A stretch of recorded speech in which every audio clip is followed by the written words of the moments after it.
The nation's capital, a beacon of democracy and freedom, found itself held hostage by an invisible enemy.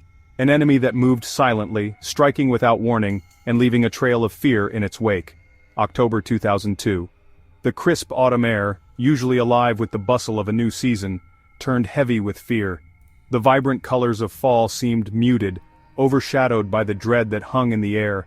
A string of seemingly random shootings, each one as precise as it was brutal, had paralyzed the Washington, D.C. metropolitan area. The randomness of the attacks made them even more terrifying, as no one knew where the sniper would strike next. The victims, ordinary people going about their daily lives, pumping gas, mowing the lawn, simple everyday activities that suddenly became perilous, walking out of a store. Each mundane task was now fraught with danger as the sniper's scope could be trained on anyone, anywhere. Each shot, a chilling reminder that no one was safe. The bullet holes left behind were stark symbols of the sniper's reach and the community's vulnerability. The sniper could be anywhere, watching, waiting. Panic gripped the region. Parents kept their children indoors, and playgrounds that once echoed with laughter now stood eerily silent. A collective gasp rippled through the streets as each new attack made headlines. The media coverage was relentless, each report adding to the growing sense of dread. The once familiar rhythm of life, the school runs, the commutes, the trips to the grocery store, was shattered, replaced by a gnawing anxiety. Parents hesitated to send their children to school, and once busy parking lots now lay deserted. This wasn't just a crime spree, it was an act of terror, as calculated as it was cold-blooded. Law enforcement agencies scrambled to piece together clues, strategizing day and night to catch the elusive sniper. The snipers, whoever they were, weren't just taking lives. They were dismantling the city's sense of security, piece by piece. Families huddled indoors, locking their doors and windows, hoping to keep the terror at bay. The very fabric of the community was being torn apart, leaving a scar that would take years to heal. For 23 agonizing days, the Washington, D.C. area became a hunting ground, a place where fear and uncertainty reigned supreme. The tranquility of everyday life was shattered, replaced by a pervasive sense of dread. The attacks began on October 2, 2002, in Montgomery County, Maryland. It was a day like any other until the first shot was fired, marking the beginning of a nightmare that would haunt the region. A single shot rang out, claiming the life of a 55-year-old man outside a grocery store. The community was left in shock, grappling with the sudden and senseless loss of life. The seemingly random act sent chills down the spines of investigators, but was just the horrifying prelude to a reign of terror that would grip the region. Law enforcement scrambled to piece together clues, but the sniper remained elusive. The next day, the body count began to rise. Panic spread as news of more shootings emerged, each one as inexplicable and terrifying as the last. 4 more victims, each shot with deadly accuracy, were found scattered across Montgomery County. The sniper's precision was chilling, and the randomness of the attacks made everyone a potential target. The message was clear: nowhere was safe. Public spaces that were once bustling with activity became deserted as fear took hold of the community. The sniper, a phantom menace, was moving with chilling precision, leaving a trail of blood and terror in their wake. The randomness of the attacks made it impossible to predict where the sniper would strike next. As the days turned into weeks, the attacks continued, spreading fear like wildfire. Virginia, Maryland, Washington, D.C. The sniper's reach seemed boundless, and the entire region was on edge. The sniper's reach extended far and wide, striking seemingly at random, but always with the same deadly accuracy. Each new attack deepened the sense of helplessness and fear. Schools were locked down, outdoor activities canceled. Parents lived in constant fear for their children's safety, and the normal rhythms of life were disrupted. People lived in fear of even the most mundane tasks, their movements restricted, their lives held hostage by an unseen enemy. The simple act of going to the store or filling up a gas tank became a calculated risk. The once vibrant region was transformed into a ghost town, shrouded in fear and uncertainty. The bustling streets and lively parks were now empty, as the community waited in anxious anticipation for the nightmare to end. The sniper attacks weren't just about the cold, hard numbers. They were about the psychological warfare being waged on an entire region.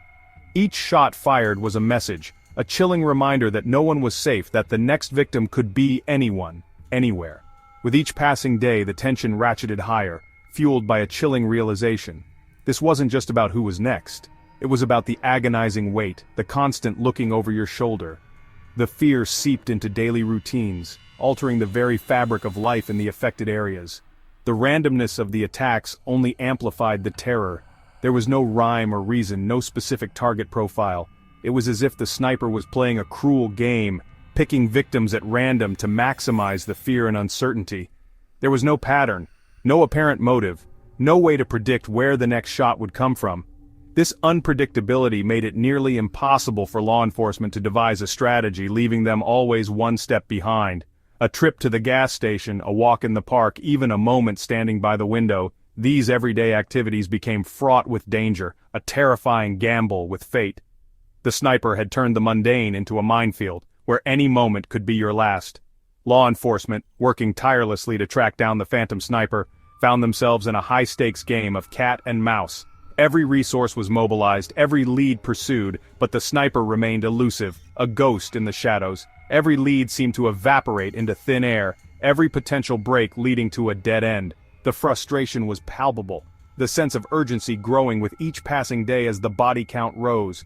The pressure mounted with each passing hour, the weight of an entire region's fear resting on their shoulders. Officers worked around the clock, driven by the desperate need to stop the sniper before more lives were lost. The public, hungry for answers, clung to every bit of news, every police sketch, every theory. Rumors spread like wildfire, each new piece of information dissected and discussed in homes, workplaces, and online forums. The media, caught in the frenzy, provided a constant stream of updates, further fueling the atmosphere of fear and speculation. News anchors became the bearers of grim tidings, their broadcasts a lifeline for a terrified public seeking any semblance of control in an uncontrollable situation. Amidst the chaos and fear, a chilling clue emerged at one of the crime scenes.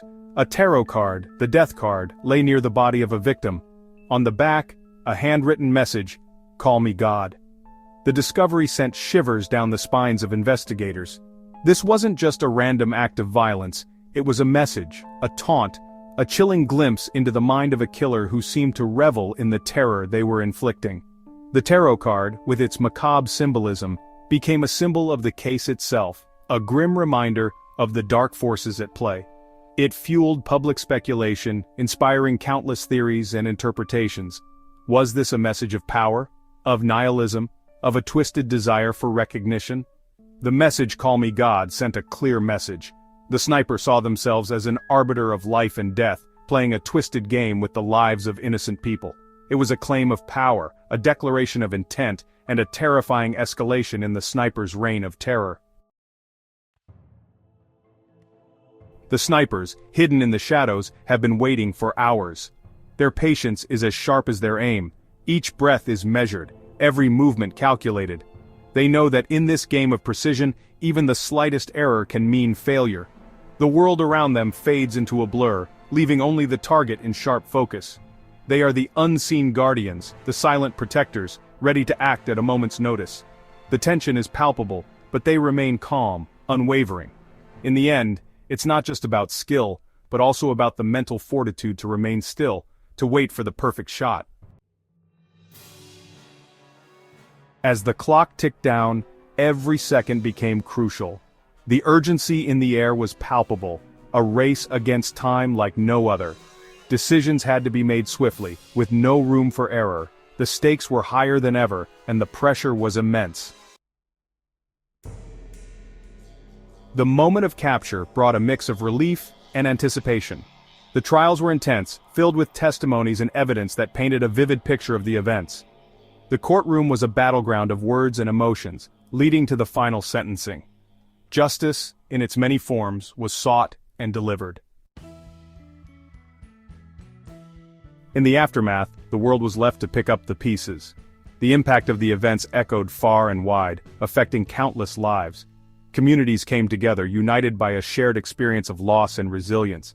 The road to recovery was long, but the spirit of hope remained unbroken. Remembering the victims became a solemn duty, a way to honor their lives and ensure they were never forgotten. Memorials and tributes served as reminders of the lessons learned.